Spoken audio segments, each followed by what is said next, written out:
guys, here we are with this stretchy cord thing again. You know, last week I was convinced that I was showing you the best knot ever, and it's a good one. I'm not gonna kid you, it's a good one.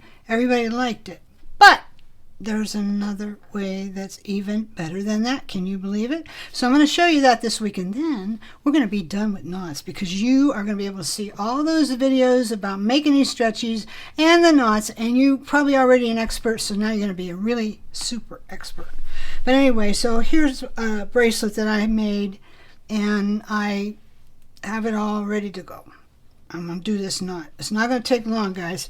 So I want to be sure, too. I should have done this at the beginning, but it's never too late. I'm stretching my cord out a little bit on the ends.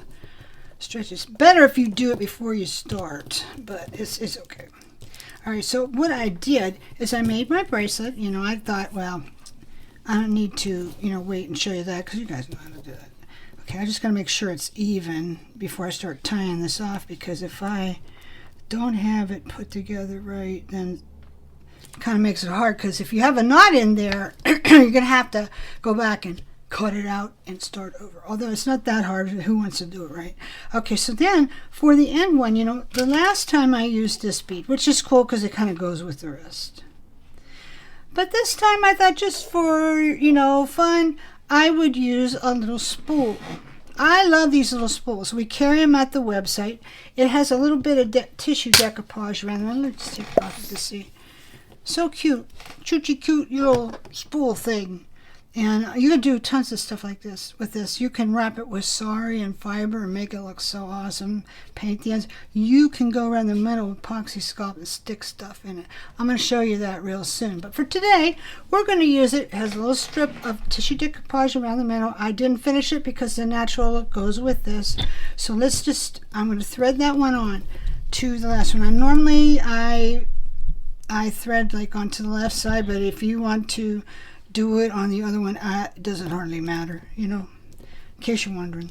Okay, so now what I'm going to do, instead of taking this one and going through the other side, which is not bad, it's really super secure that way, and then fiddling with it and trying to tie it off, what I do is I just take it all the way through, and now I'm going to tie this thing, because what happens is when you do that, it's not tied off.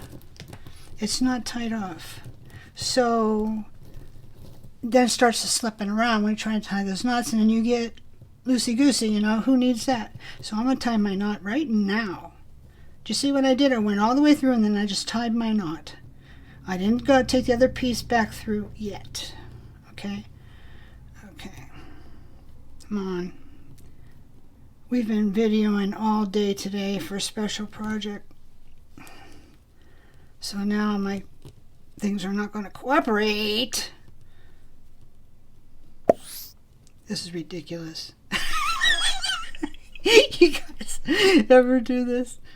No, we never do that because we don't do it on camera. Okay, so now I got a double knot. That's pretty good. So I'll leave it at that. Now, this is a spool, and spools have a nice big hole. See, I got another one. See, nice big hole. See that? So that's cool, because then that way it makes it easy to double. So now I'm going to go back through with this one. Come on.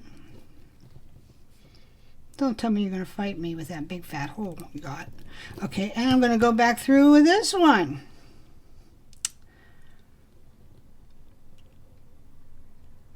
Just have to get past everything. Sometimes if you pull the little beads out like this, you can see your way.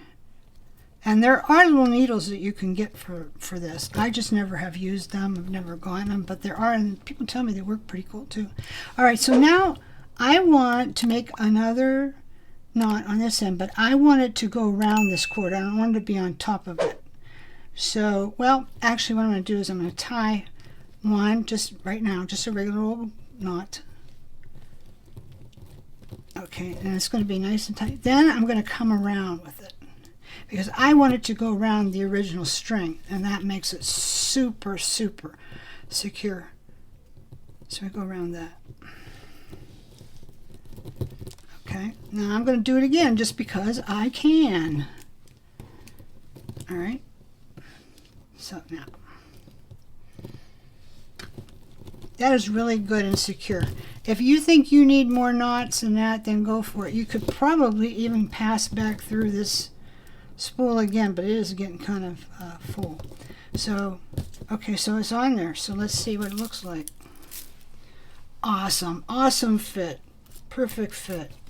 Better fit than this one was. This one has to come apart. I have to do it this way because this is the better way. This is the very best knot, as far as I'm concerned, for being secure.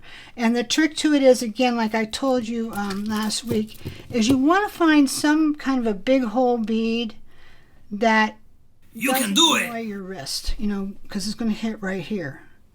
That's why so many times when I make like a bracelet with chain, I make the bracelet chain go around and hook over here because I don't like that annoyance here. So if you get a round bead though, or a barrel bead, which we will have some new ones coming in glass, check glass before too long, then you don't have that issue, and that's how it makes it easy for you to make those two knots. Now you could use like another big hole bead, like, you know, one like this. You could do that too, and that probably would be just as fine. It's got a nice big hole. You could do that for your end, but for me, it just, I don't know, I just really like something like this. It's kind of more flat on the end. So now what I'm going to do with this, I think just because I'm here and I can, I'm going to tie it one more time on that other side, and then what I'm going to do is I'm going to leave it sit for a while. And then I will take my hypo tube cement, which we carry on the website. Harvey keeps waving at me because I'm not staying in the frame. I'm being bad. Okay, so this, and then that goes, just shoot it onto the knot and into the holes. And you want to try not to get so much on the knot that it goes all over this bead here, because it'll pry loose, but it just don't look good. You know, you want it to look good. You put your nice beads into it, you want it to look good, right? Right. So I don't know, I kind of like that there. There's so many things I could do different with those little spools. It would be really fun to wrap a whole bunch of them with sari and stuff like that, put other things in between and make a bracelet just with those, wouldn't it? You could. They're really inexpensive. But the little guys are getting harder to find. It used to be not a big deal to find them at all, but now it's harder and harder. So we have them. That's why I thought I'd go ahead and get them, put them on the website, because then at least you know they're there. Okay, so that's pretty much what I had in mind for you last time. Last time we had the very best knot. Well, this is the very, very best knot. Okay, so happy beading, happy stretchy bracelet making. Make stacks upon stacks and enjoy them. And remember, don't get them wet. Don't take them in the shower. Don't stretch them out too much. Don't be snapping them on your wrist. And they're going to last you for a long time. They're not made to be abused that way. If you don't abuse them, they'll serve you well for many years. Okay, have a great weekend, and we will catch you next week on Friday. Bye-bye.